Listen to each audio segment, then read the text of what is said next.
जिला पुंछ में आज आयोजित एक प्रेस कॉन्फ्रेंस के दौरान ट्रांसपोर्टर्स एफसी एसोसिएशन के एक अधिकारी के व्यवहार पर कड़ा विरोध जताया। एसोसिएशन ने आरोप लगाया कि संबंधित अधिकारी ने bus stand manager Jagjit Singh के साथ अनुचित भाषा का प्रयोग किया, जो कि निंदनीय है। प्रेस कॉन्फ्रेंस में बोलते हुए एसोसिएशन के पदाधिकारियों ने कहा, इस तरह का रवैया न केवल अपमानजनक है बल्कि परिवहन व्यवस्था को भी प्रभावित करता है। उन्होंने चेतावनी दी कि यदि इस प्रकार की घटनाएं दोहराई गई तो ट्रांसपोर्टर्स कड़ा रुख अपनाने को मजबूर होंगे। एसोसिएशन ने प्रशासन से मांग की कि अधिकारियों की संयमित और जिम्मेदार व्यवहार अपनाने को निर्देश दिया जाए। साथ ही उन्होंने कहा, समस्याओं का समाधान संवाद के जरिए होना चाहिए, न कि दबाव या डराने धमकाने की नीति से। ट्रांसपोर्टर ने यह भी स्पष्ट किया कि वे प्रशासन के साथ सहयोग करने के लिए हमेशा तैयार है, लेकिन सम्मानजनक व्यवहार हर हाल में जरूरी है। मामले को लेकर स्थानीय प्रशासन की ओर से फिलहाल कोई आधिकारिक प्रतिक्रिया सामने नहीं आई। बिस्मिल्लाहिर्रहमानिर्रहीम। सबसे पहले मेरी तरफ से अस्सलाम वालेकुम, सत श्री अकाल, आदाब। मैं तमाम मीडिया वालों का शुक्रिया अदा करता हूं कि आप वक्तन वक्तन जो भी मसले मसाइल होते हैं वो हाई कमांड तक पहुंचाते हैं। चाहे वो ऑपरेशन सिंदूर हो, चाहे ये बारिशों का दौरान हो, चाहे ये अभी जो पिछले दिनों बारिश हुई, आप लोगों ने बड़ी मेहनत करके जो लोगों के जनरल मुद्दे थे, जो लोगों के मुश्किलात थे, वो हाई कमांड तक पहुंचाए। लगन और बड़ी मेहनत के साथ आपके पास कोई इतना सोर्स भी नहीं है, आपने जेब से तेल खर्च करके अपनी बाइक पर जाते हैं और लोगों की जो कवरिंग करते हैं, मसले मसाइल को उठाते हैं। मैं सबसे पहले तमाम मीडिया वालों का शुक्रिया अदा करता हूं। हमारी जो आज ट्रांसपोर्ट यूनियन की तरफ रखी है, मैं ट्रांसपोर्ट यूनियन की तरफ से मैं डिस्ट्रिक्ट चेयरमैन होने के नाते और ड्राइवर एसोसिएशन चेयरमैन होने के नाते मैं बीजेपी का ओबीसी का मेंबर भी हूँ स्टेट का, तो मैं आपका सबसे पहले वेलकम करता हूँ। और आज जो हमारे मैनेजर साहब कल एसपी साहब के पास गए कि जो हमारे जो इलेक्शन हुआ था उसमें अब यहाँ पे तक पेमेंट नहीं मिली है, उसी मुद्दे को लेके गए थे। एसपी साहब ने कहा जी मैं आपको इस पे एफआईआर लगा के अंदर ठोक दूंगा। बड़े अफसोस से आपके माध्यम से कहना पड़ता है कि इतनी बड़ी एसोसिएशन, ये 70 कम से कम 40 साल हो गए यहाँ पे मैनेजर हैं वो, तो ऐसे मुझे बड़ा दुख हुआ कि एसपी साहब ने इतना अच्छा काम किया है कि मैं आपके वसाल से अपनी पुलिस का और बिलखुसूस एसपी साहब और उनकी पूरी टीम का शुक्रिया अदा करता हूँ। जिस तरह उन्होंने ऑपरेशन सिंदूर में हमें देखा, यहाँ से कुछ अफसर जब ऑपरेशन सिंदूर हुआ था वो छोड़ के चले गए थे, सुरकोट में शिफ्ट हो गए थे, लेकिन एसपी साहब यहाँ पे डटे रहे। उन्होंने बहुत अच्छा अपनी आवाम को नहीं छोड़ा और अपनी पूरी पुलिस को नहीं छोड़ा। और जैसे और फिर उसके बाद जो नशा मुक्त पे जो उन्होंने नशे पे काम किया है, बड़े बड़े तस्करों जो है उनको काबू किया है। आज वो जो लोग जहाँ पे अड्डा पे आके गुंडागर्दी करते थे या कुछ और नशे कारोबार करते थे, आज उनको अच्छी तरह लगाम कस के उन लोगों को जो कानून के दायरे में लाया है। मैं आपकी मिसाल से ये कहना चाहता हूँ कि 1000 बार हम एसएचओ अपने डी साहब के पास गए और एडमिनिस्ट्रेटर के पास हमने कई मुद्दे रखे। जैसे आप देख सकते हैं ये बस स्टैंड है, मैं आपको ये जरूर कहूंगा जब आप बाहर निकल कर जरूर कवरिंग करना, यहाँ पूरे बाजार की जो गंदगी है वो बस स्टैंड में आके डाली जाती है। तो आपको साथ ही मैं कहता हूँ कि 1,30,00,000 में हमारा बस ये अड्डा जो है वो इस बार उसकी बोली हुई है। तो हर गाड़ी से 100 रुपया, 80 रुपये, 50 रुपये लेते हैं, वो कहाँ जाते हैं पैसे? ये हमें सफाई सुथराई कौन करके देगा? आप देख सकते हैं यहाँ पे बाहर से लोग हमारे आते हैं, वो क्या लेके मैसेज जाएंगे? इतनी गंदगी है, आप पानी के खड्डे भरे हुए हैं। मैं आपकी मिसाल से ये एडमिनिस्ट्रेटर से ये कहता हूँ कि हमें आप एक बार हमें कॉल करें, बिल बैठ के इस मसले का हल निकालें। हमें पता है कि यहाँ बड़ी जामिंग होती है, आप देख सकते हैं नाका रोड से लेकर डीसी ऑफिस तक बड़ा मुश्किल होता है। कोई भी अगर वीआईपी मूवमेंट होती है हमें बड़ी तकलीफ होती है, हमें बड़ी परेशानी, इस चीज का हमें भी एहसास है। लेकिन एडमिनिस्ट्रेटर ने जो कोई भी प्रोग्राम होता है हमें ट्रांसपोर्टर को बुलाते नहीं है। अब ये अपने बैसाखी हुई, कौन से ट्रांसपोर्ट को बुलाओ? मुझे ये मेरे साहब ने बुलाया, हमें ट्रांसपोर्ट को बुलाया नहीं, कन्वे नहीं किया।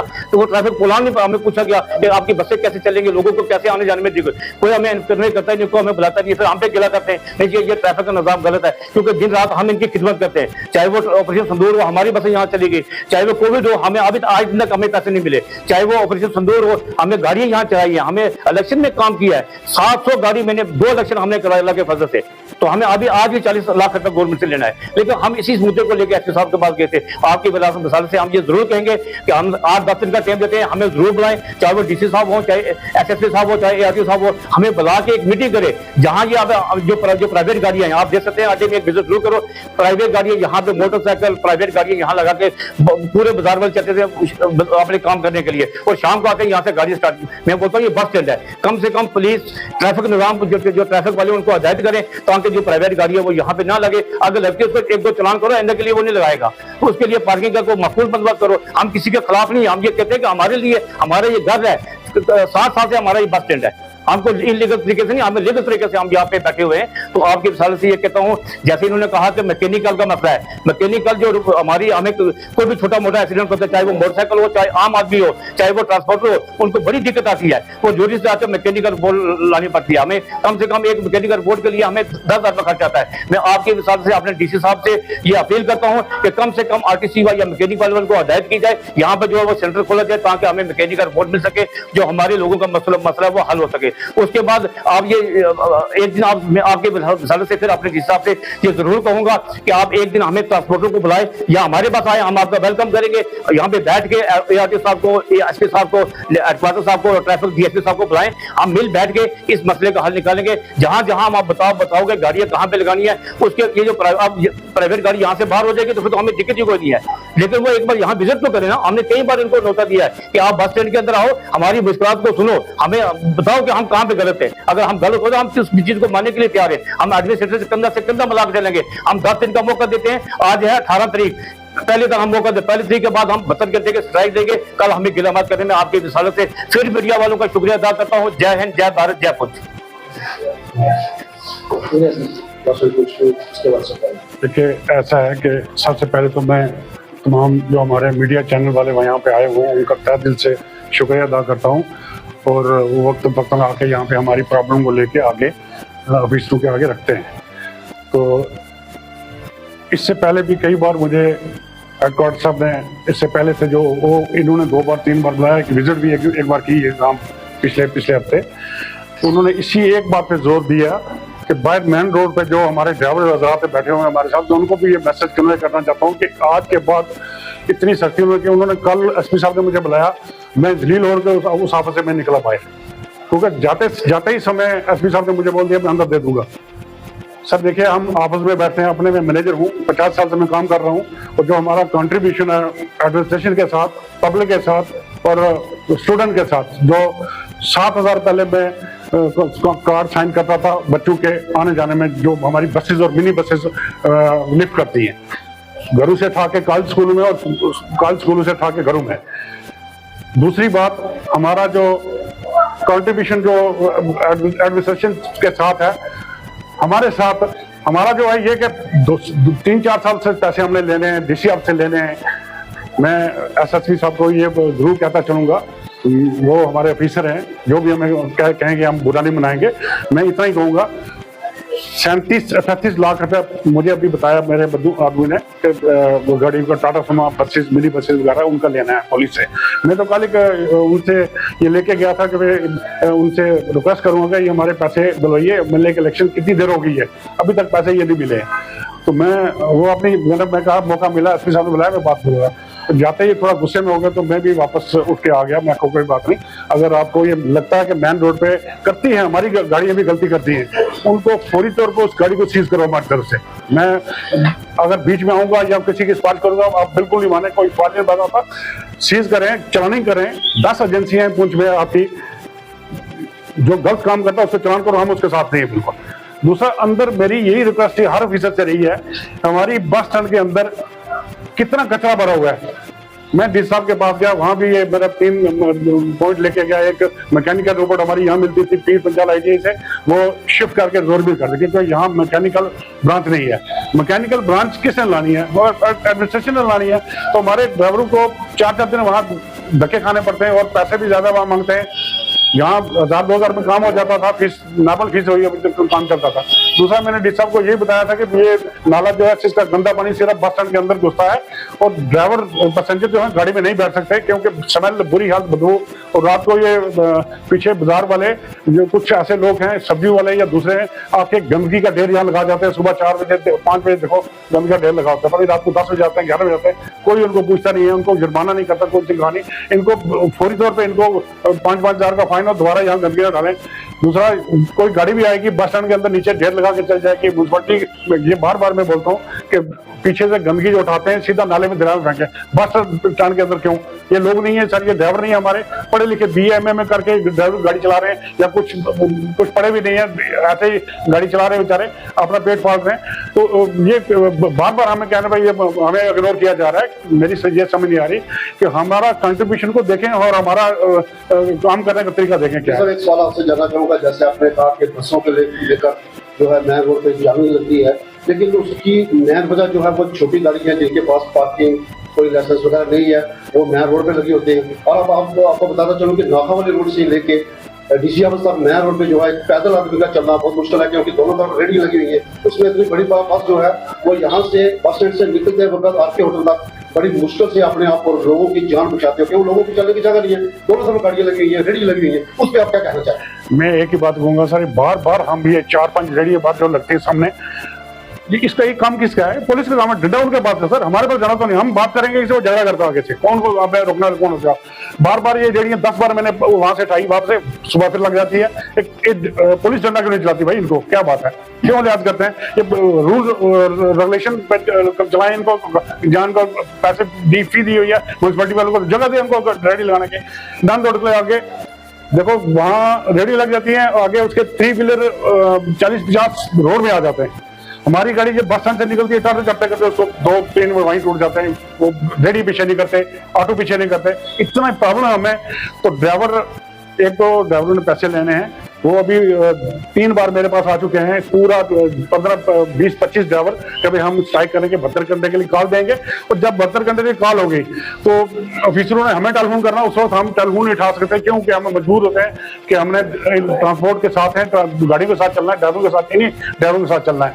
जो सुबह घर से निकलते हैं 50 आदमी को लेके अपने स्टेशन में पहुंचाते हैं, वापस उनको लेके आके इधर पहुंचाते हैं पुंछ में, तो हम उनके खिलाफ नहीं जाते। उस वक्त हम परेशानी होती है हमें, ये हम उनके खिलाफ भी बात करते हैं हम यही। और 3 बार हमने स्ट्राइक रखाई है यहाँ पे कि नहीं करनी है भाई, एडमिनिस्ट्रेशन के साथ हमारी अच्छा तालमेल है। उससे मैं यही कहना चाहता हूँ कि एसएसपी साहब को ये बैठा के मीटिंग करके सोच समझ के सारा प्लानिंग करनी चाहिए।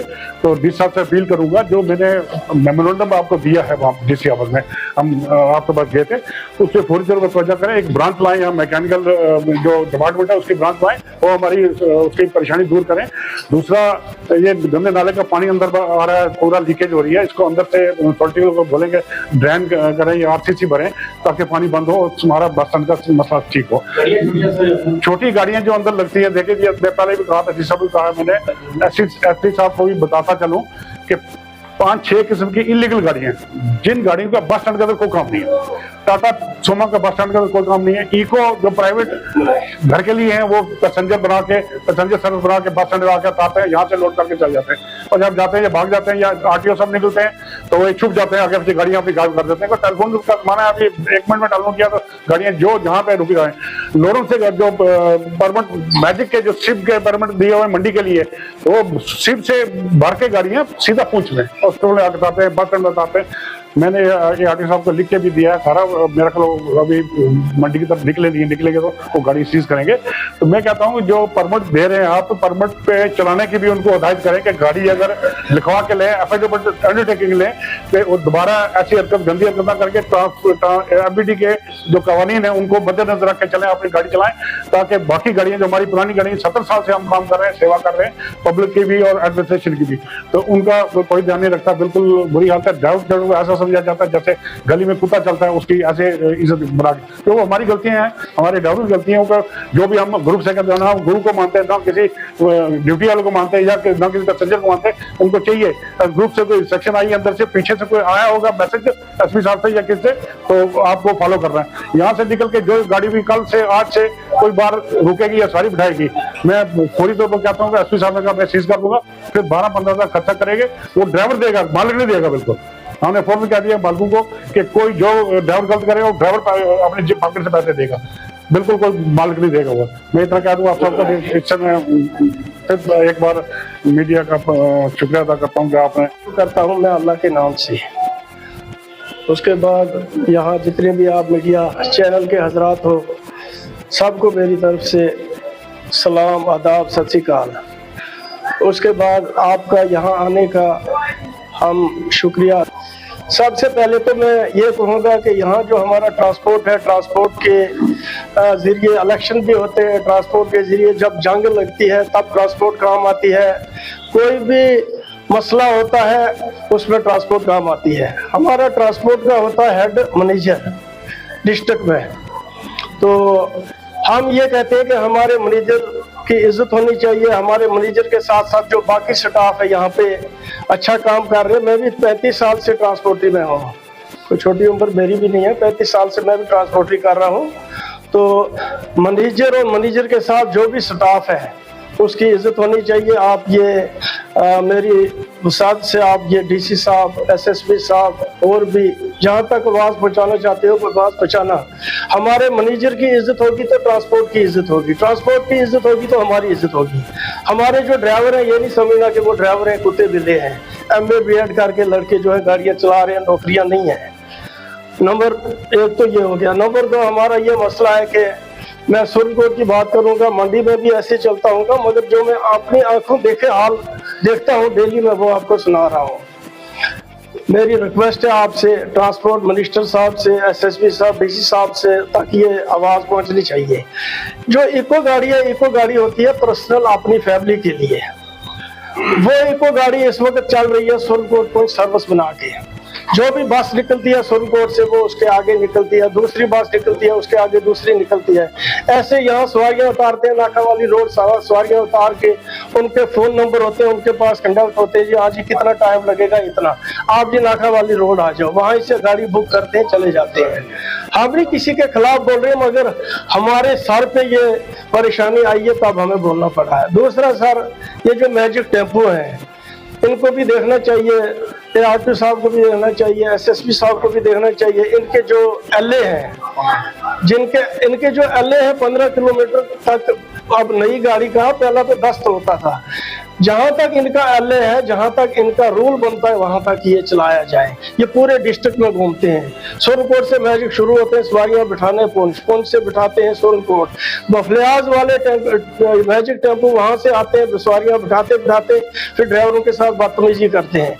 मैदानों में मैं रोड में हूँ, कितनी दफा मैंने कहा उनको झगड़ा खत्म करवाया मैजिक टेम्पो वालों का और बस वालों का, क्योंकि वह इनलीगल चलते हैं, गलत करते हैं। इसलिए हमारी ये रिक्वेस्ट है, हमारी गुजारिश है कि ये ट्रांसपोर्ट मिनिस्टर तक ये आवाज़ हमारी पहुंचनी चाहिए। दूसरा सर, ARTO साहब पुंछ ने बोला जी आपकी पुरानी गाड़ियां हैं जो सुरनकोट पुंछ चल रही हैं, आप सब नई गाड़ियां ले लो।